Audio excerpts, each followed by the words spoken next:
রাতে মায়ের হাতে রান্না করা খাবার খুব মজা করে খেয়ে রাত 10টা বাজে ঘুমিয়ে পড়লাম। সকাল হয়ে গেল, ঘুম থেকে উঠলাম না। আরামে ঘুমাবো বলে মাও ডাকলো না। দুপুর হয়ে গেল, ঘুম থেকে উঠলাম না। এবার মা অনেক ডাকলো, উঠলাম না। মা চলে গেল, একটু পর আবার আসলো। এবার অনেক ডাকাডাকির পর আমি উঠলাম না। এবার বকাঝকা শুরু করলো, তারপর উঠলাম না। এবার মা একটা থাপ্পড় দিল, তবু উঠলাম না। এবার মা হাত ধরে টান দিল, কিন্তু আমার হাত পুরো শরীর নিয়ে নড়া দিয়ে উঠলো। শরীর আমার পাথর নয়, পুরো শক্ত হয়ে গেছে। মা কিছু না বলে চুপ করে রুম থেকে বাবাকে ডেকে নিয়ে আসলো, কিন্তু বাবা আমাকে অনেক ডাকার পরও আমি উঠলাম না। এবার বাবা চোখের পানি ফেলে দিয়ে বলল, উঠে আয়, তোকে আর কোনোদিনও কিছু বলবো না। যেভাবে করে থাকতে চাস ওভাবেই থাকিস, তবু উঠে আয়, তোকে আজকে আমি ল্যাপটপ কিনে দেব। আমি অবাক হয়ে দেখছি বাবা এত করুণা করে আমাকে কোনোদিনও বলে নাই, অথচ আজ বলছে। আমি উঠে আসতে চাচ্ছি, কিন্তু পারতাছি না। ওইদিকে বাবা নানান রকম লোক দেখিয়ে বলছে, উঠে আয়। একটু পর আমার বাড়িতে অনেক মানুষ চলে আসলো। ওইদিকে মা অনেক কান্না করতেছে। মাকে কেউ সান্ত্বনা দিচ্ছে, কেউ বাবাকে, কেউ ভাইকে, কেউ বোনকে নানান রকম কথা বলে বোঝাচ্ছে। একটু পর কয়েকজন এসে আমাকে খুব যত্ন করে বিছানা থেকে নামিয়ে লোহার শক্ত খাটিয়ায় শুয়ে দিল। আমি কাঁদতাছি আর বলতাছি, পেটে খুব ব্যথা লাগছে, নামাও এখান থেকে আমাকে।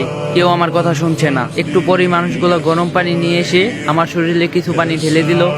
আমার শরীরটা পুড়ে যাচ্ছে বলে চিৎকার করছি, কেউ আমার কথা শুনছে না। আমাকে পরম যত্ন করে গরম পানি দিয়ে খুব সুন্দর করে ঢেলে ঢেলে ধুয়ে দিচ্ছে।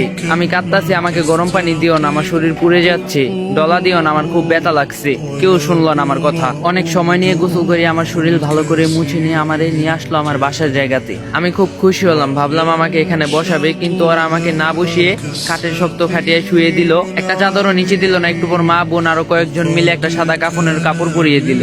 মা অনেক আদর করে আমার মুখে হাত বুলিয়ে দিচ্ছে আর কাঁদতাছে।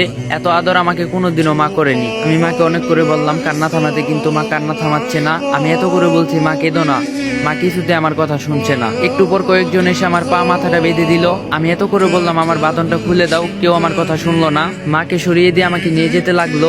মা কিছুতে আমাকে নিয়ে যেতে দিচ্ছে না। আমার ভাই বোন সব চুপ করে দাঁড়িয়ে কাঁদছে, আর কিছু বলছে না। কত করে বলছি ডিস্টার্ব করিস না, আমাকে একজনও শুনলো না। কেঁদে চলছে। একটু বেশি ঘুমালে বাবা বকা দিত, কিন্তু এখন চুপ করে দাঁড়িয়ে চোখের পানি মুছতাছে। আর একটা বকাও দিল না আমাকে। মাকে জোর করে সরিয়ে দিল কয়েকজন, আমাকে নিয়ে অনেক মানুষের সামনে শুয়ে দিল একটা ছায়া। তারপর জানাজা পড়ালো। আমার জানাজা শেষ নিয়ে গেল। আমাকে একটু দূরে একটা মাটির গর্তে রেখে আসলো। বাবা আর ভাই দুজনে মিলে মাটির গর্তে নেমে আমাকে কোলে করে তুলে নিয়ে মাটির গর্তে শুয়ে দিল। একটা বালিশ চাদর কিছুই দিল না, একটা লাইটও দিল না। আমার পা আর মাথার কাছের বাঁধনগুলো খুলে দিল। আমার উপর খুব তাড়াহুড়ো করে কিছু কাঁচা বাঁশ দিয়ে ঢেকে দিল। তার উপর কি কি দিল আমি কিছুই দেখতে পারছি না। যতই সময় যাচ্ছে মাটির গর্তে অন্ধকার নেমে যাচ্ছে। আমি চিৎকার করছি আর বলছি, আমাকে এখান থেকে বের করো, আমার খুব ভয় করছে, কিছুই দেখতে পারছি না।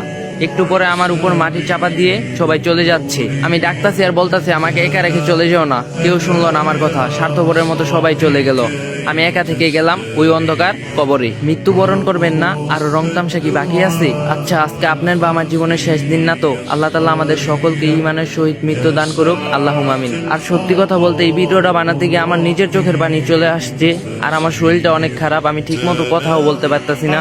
সবাই আমার জন্য দোয়া করবেন, আমি যেন তাড়াতাড়ি সুস্থ হয়ে যাই, আবার আপনাদের মাঝে ফিরে আসতে পারি। আর যদি ভিডিওটা ভালো লাগে কপি লিংক করে দিবেন।